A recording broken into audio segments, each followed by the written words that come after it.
Really? We're doing this again, are we? Something's happened in the timeline.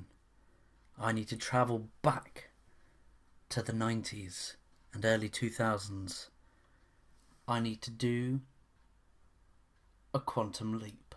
Theorizing that one could time travel within his own lifetime, Dr. Flatmeister stepped into the quantum leap accelerator and vanished.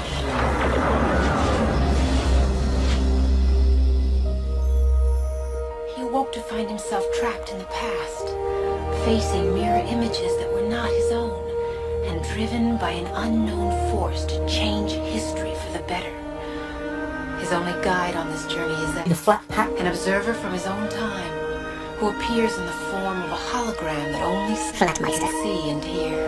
And so Dr. Flatmeister finds himself leaping from life to life, striving to put right what once went wrong, and hoping each time that his next leap will be the leap home.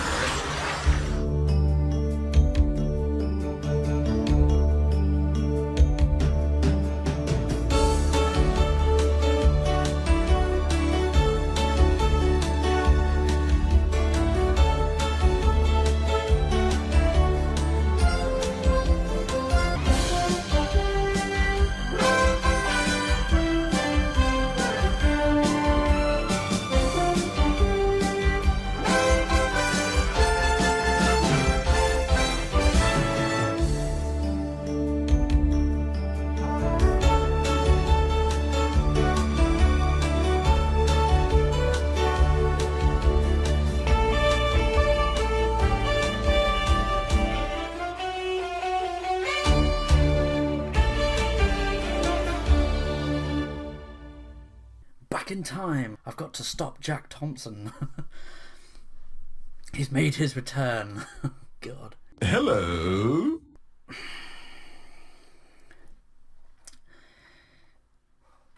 Even they say about censorship. I mean, I did a video. What? How many months ago? Let's have a look.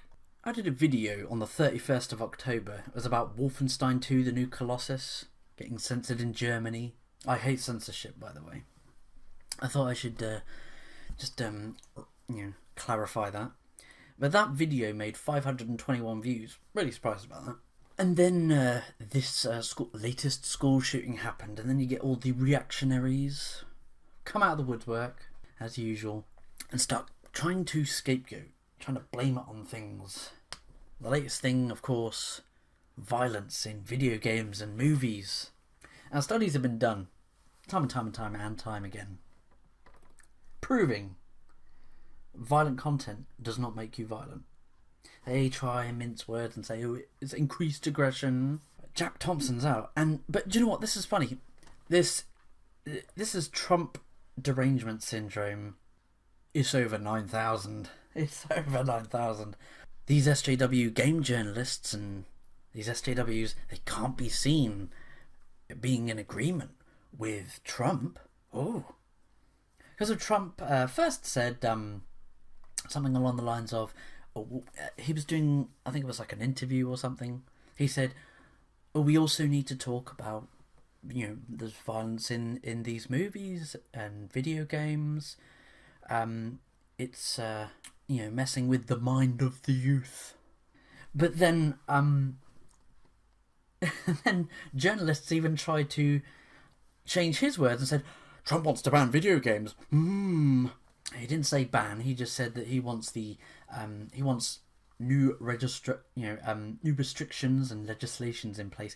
Although weaponized nerd rage linked to a movie web article, and he says, someone might want to tell him about the MPAA, which has been doing its thing since 1922. There's already a rating system. I think it's the ESRB, which is more specifically for video games. In the UK, we have the BBFC, which is the British Board of Film Classification. I know it hasn't got an O in there, but the BBFC also classifies games as well in the UK. And I've said about this that in the UK, there's been politicians that have some politicians that went, we want to add restrictions or additional taxations on games that have problematic content, heavy sexist or misogynist content, which is censorship. You can't add additional taxations, or you can't dictate what people do creatively with their freedom of expression, their First Amendment. So yeah, they said that Trump wants games banned. No, he was merely saying, look, the rating systems on these things needs looking at. And of course, like all of these these Republican people, like there was this one guy, this one Republican, I can't remember his name, but he was using some really loaded words in this statement. He goes, "It is poisoning the young minds and it is infecting them with loose morals, the fabric of society." It's like, they've done studies. Violent content does not make you violent in real life. If you're already messed up, I know here's another thing with the Trump derangement syndrome. He calls the guy that, I'm not going to say the guy, I don't even know the shooter of this Parkland shooting. Trump said, "Oh, he's a sicko. He's just a horrible sick in the head." And people are going, "You can't do that. That stigmatizes my mental health condition. People with mental illness." I'm like, he is someone that killed a load of people. He planned out to kill people. He's a sick in the head bastard. That's the thing that people should be looking into, is mental health, helping people with mental health. I'm not even going to get into the gun, the pro or anti-gun debate. This is more about stop scapegoating fictional media. Stop trying to blame the ills of society, the ills of the real world, trying to blame it on fictional media, on entertainment media. Stop trying to scapegoat. That's what I'm here to do in this video, is to tell people to stop scapegoating. Stop fear-mongering. I agree. Kids younger than the age that the game is aimed at, they shouldn't be playing games. 8-year-olds shouldn't be playing GTA 5. It's got really strong, mature content. It's why it's rated an 18. Kids should be playing Call of Duty, quite a lot of gore. Kids can become impressionable, and without proper parent supervision while playing those games, young kids are gonna be, just tunnel vision, staring at the computer, shooting people. Parents should also be saying, that's that's not real, that's a fictional world. If that stuff happened in real life, you'd be in bad trouble. It's horrible behaviour to do in real life. This, that, and the other. Parenting and supervising your children. But with Trump complaining, saying that about the violence being glorified, and with this whole Me Too stuff has kind of cast a negative light on Hollywood. They've helped cover up sexual misconduct and rapes and assaults within their ranks in Hollywood. It's kind of like people don't really fully trust Hollywood anymore. They're like, all a bunch of political dickheads in Hollywood. So anyway, getting back to it. Liana Kersner, she made a good tweet, and I'll see if I can find it. She goes, remember when swing was ruining youth? It was then blamed on rock and roll, comic books, heavy metal, and death metal, Satanism. And then it was movies and TV. You had the whole video nasties of the 90s. They blamed D&D and rap music. And then it was video games. They blamed video games in the 90s and early 2000s. And then they blamed social media. And then there's video games again. But she said in her tweet, strangely enough, violent crime has shown a decline, while all of those things were ruining youth. So actually, the more successful that the video game industry has become, strangely, violent crime has actually gone down. There's a lot of gaming content. It's a release. You release your stress out. It's in a fictional bubble. Most people, and that's the thing when people go, I'm playing the video games. It's the violent video games glorifying violence. Well, video games exist in more than just America, right?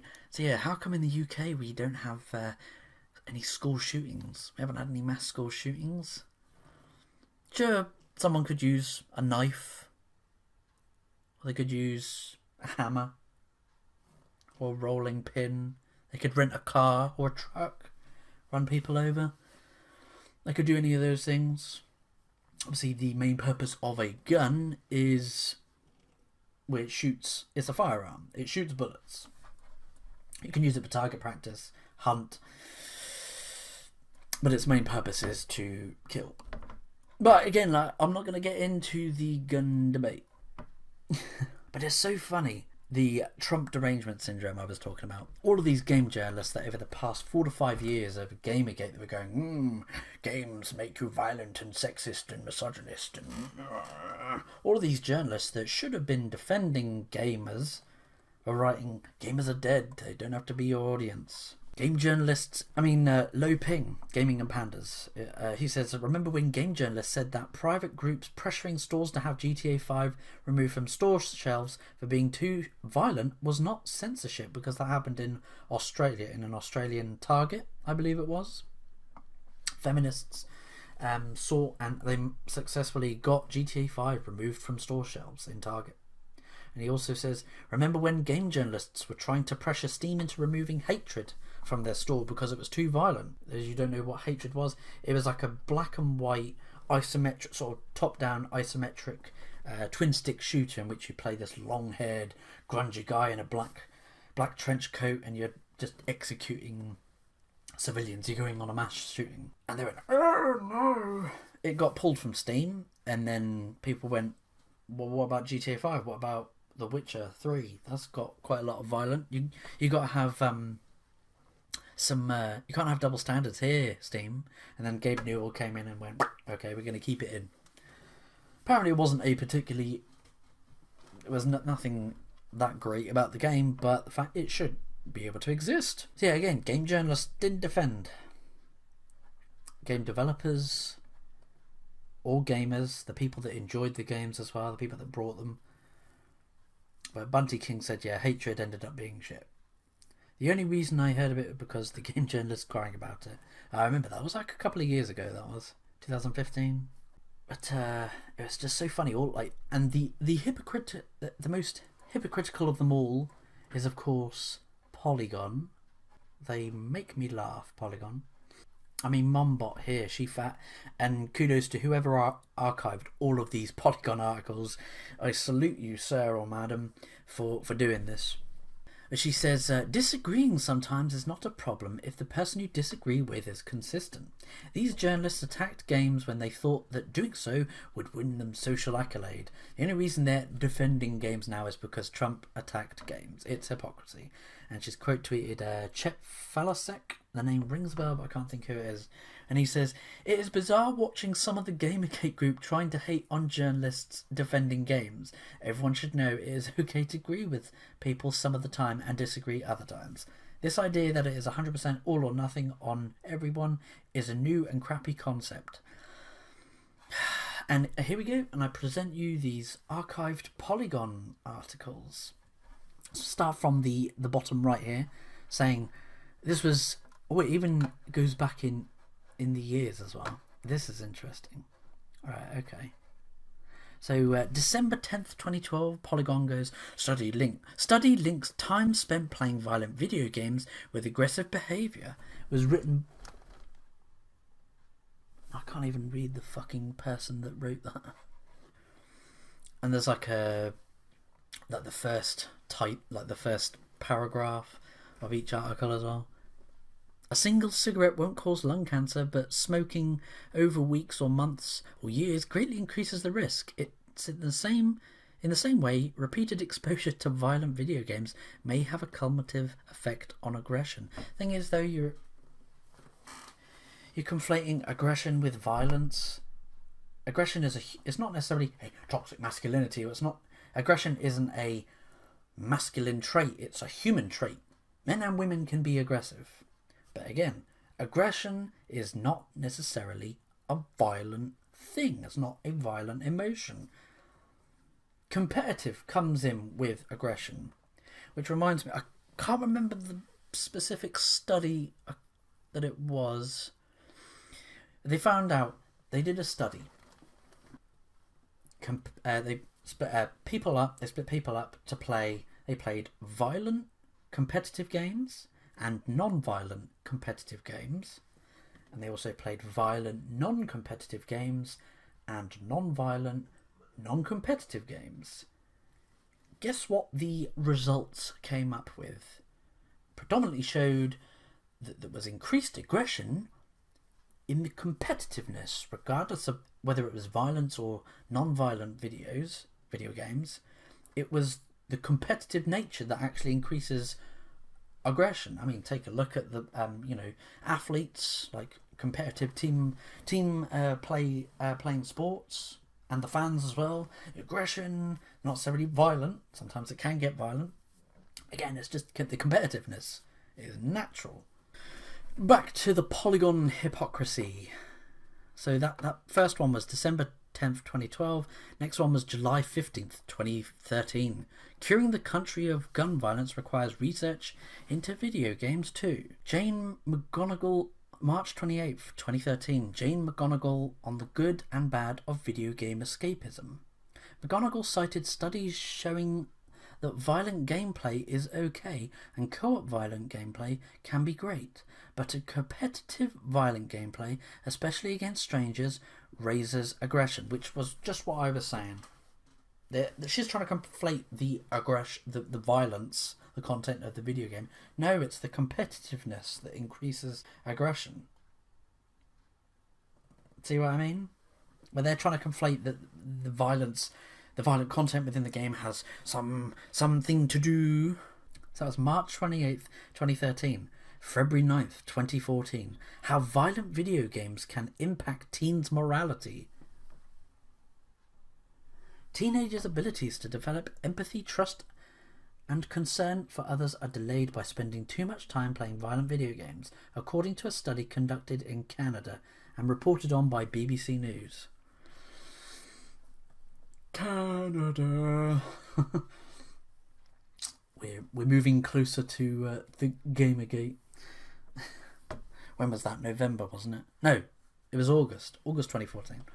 So that was February 9th, 2014. Oh, and then another one on the same day, February 9th, 2014. Study suggests playing as a black character can reinforce racist attitudes.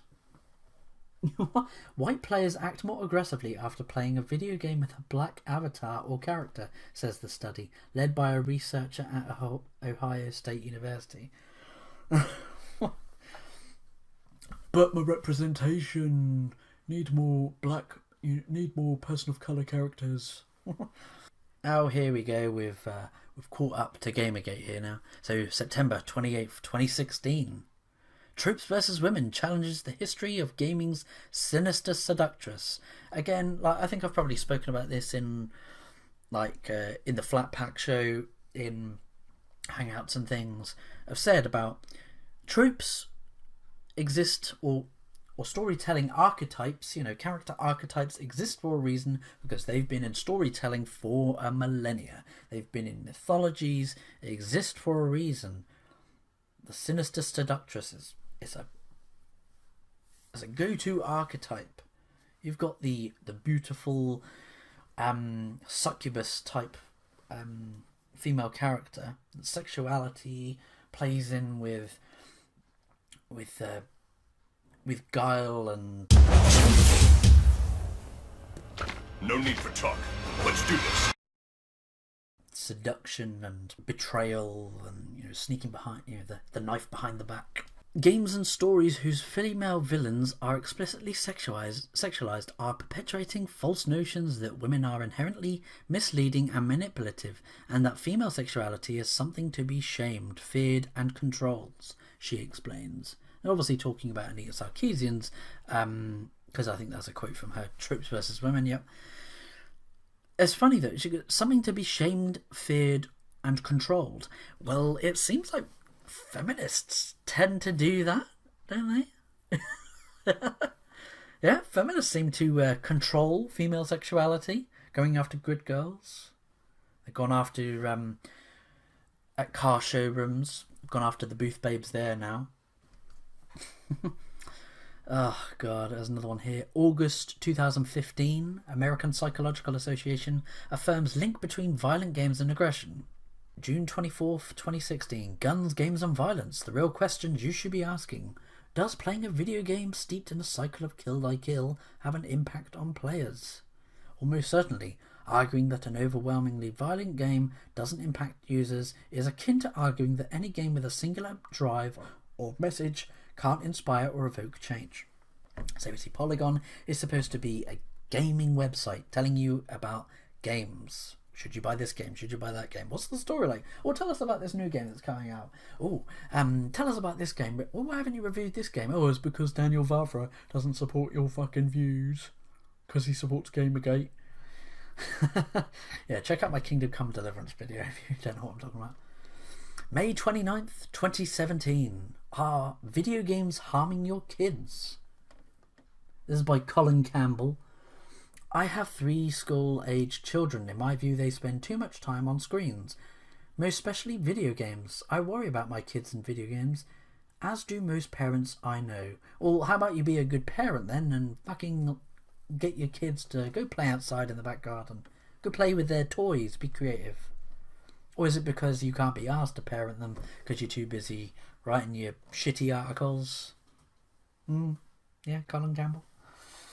And then, of course, Polygon's complete 180. February 20th, 2018. I can't believe we're still blaming video games in 2018. And this was by Ben Kachera. Blaming video games and the media for violence is just as tiresome now as it was a decade ago, only now we have the benefit of the Supreme Court's ruling. There's no excuse for politicians to pretend that it isn't a settled issue. So how come all those other articles that you did, Polygon? Because the Supreme Court ruled, I can't remember when it was exactly, but they ruled that video games were protected by the First Amendment, free speech, freedom of expression. And yet you wanted to dictate and control what developers created in their games. Like, oh, this game is misogynistic. This happened. Columbine. Oh, Virginia Tech. Oh, Sandy Hook. Oh, Parkland. Let's blame the video games. It happened. Every single shooter. That church shooting. Can't remember when. It's kind of funny. Someone's tweeted that one of those students, I think Paul, has been doing some digging on, like, they found out there's some crisis actors or something posing as students at that school to be like talking points for CNN and such. But there's this one girl that was a survivor, and she's now one of the leading activist voices.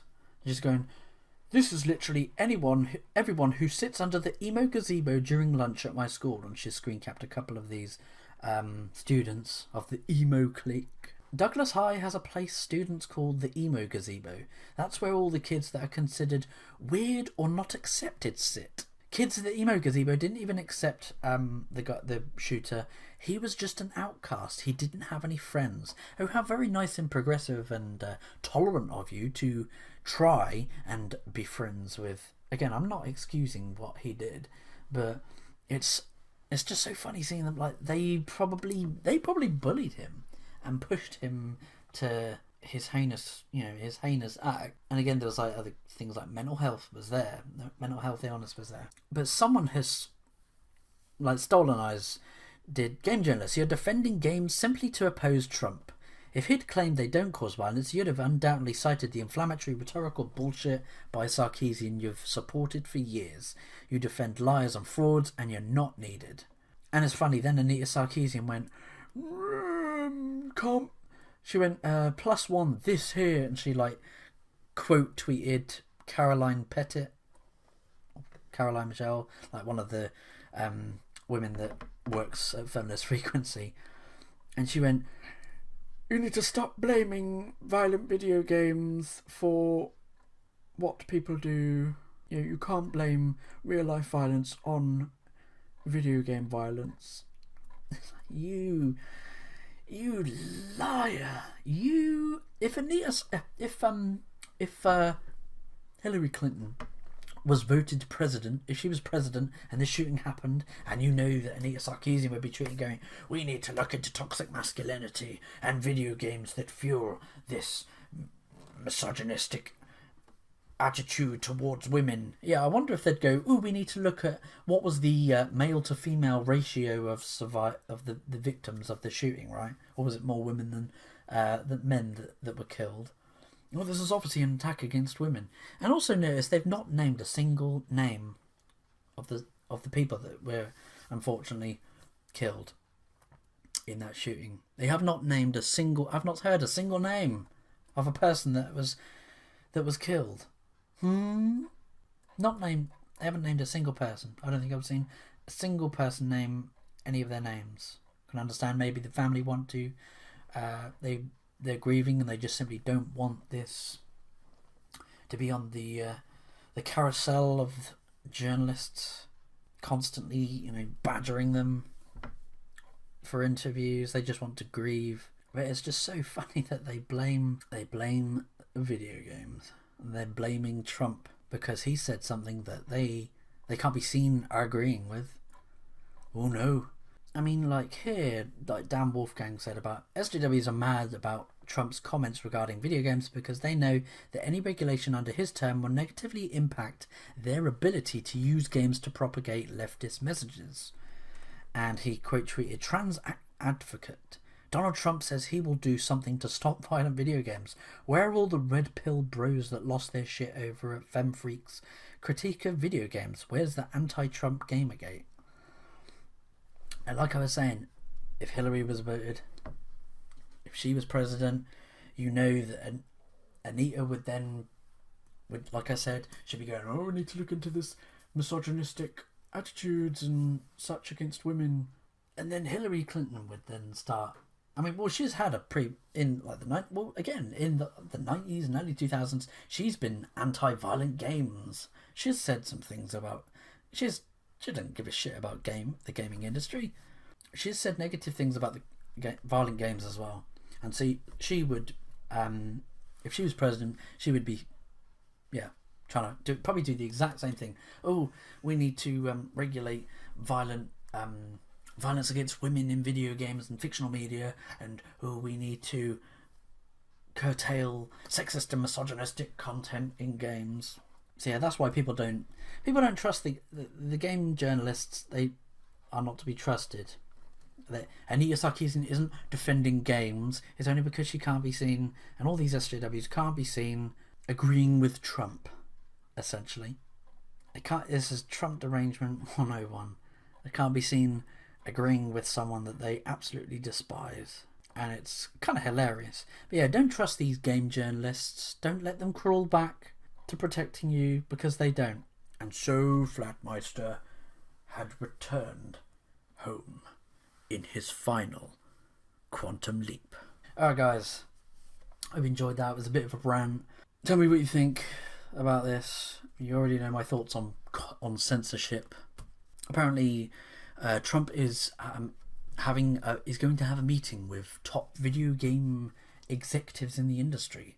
So not these journalists and critics like Anita Sarkeesian. He's going to talk to the top executives at EA and all these other big companies. The thing is, the video game industry is so huge. It's such a huge industry now that it's a multi-billion-dollar... There's no way that... Look, violence sells because it's a power fantasy. It's escapism. I mean, what if they did that with, like, in Shakespeare's time? Like with Romeo and Juliet. Oh no, that promotes suicide. A wise man once said, and his name was Roltz, and he appears on Lord Nurgle's Stream of Corruption. He said, don't trust the government, they're not your friend. I'm kind of paraphrasing here, but he said, they're not your friend, regardless of which other political party they are. They're not your friend with regards to... you'd be ignorant to think that they'd be pro-video, the video game industry. You'd be stupid to think that they're your friend. They're not. Oh, here we go. I found the tweet just now. Peter Alexander said, "New President Trump to meet with video game industry executives next week as a part of ongoing debate over school safety." Yeah, how about having security, more security details, more things at schools. Oh my god. But even like the journalist Eric Kane, who I think got in hot water with SJWs because he'd been pretty neutral over Gamergate. He's been saying it's been really interesting seeing all these people who've built their careers around blaming video games for making us more violent, sexist, etc., calling out Trump for saying exactly what they've been saying all along. And by interesting, I mean you goddamn hypocrites. I mean, Anita Sarkeesian, but yeah, she went, Trump using video games as a scapegoat. But do you remember at E3 2015 when they showed Doom and she was like, oh my god, it's all wall-to-wall gore and oh, we need to be looking at the violence and how this affects people. She was against violent content in games. So she's a fraud. Yeah, this level of extreme violence shouldn't be considered normal. It's not an excuse to say it's expected because Doom. That's the problem. And then you've got other people calling out Full Macintosh, and of course he blocks anyone that doesn't agree with him. But it's funny, people are pointing out going, so Ryan Arco, who I recently started following, he goes, a matter of minutes. Odd, if I called him sexist, racist, violent, or accused him of rape, would Radical Bites have valued that as criticism? When he accuses gamers of those things, he shields from the blowback, saying he's a critic. Well, I'm a critic as well, and he's abhorrent. And so he had Full Macintosh then blocked you, Ryan. Welcome to the block family. So like I said, it's Trump derangement syndrome. They can't be seen agreeing with him. Anyway, I want to hear what you guys think of all this. Leave a comment down below. I'll see you in the next Quantum Leap.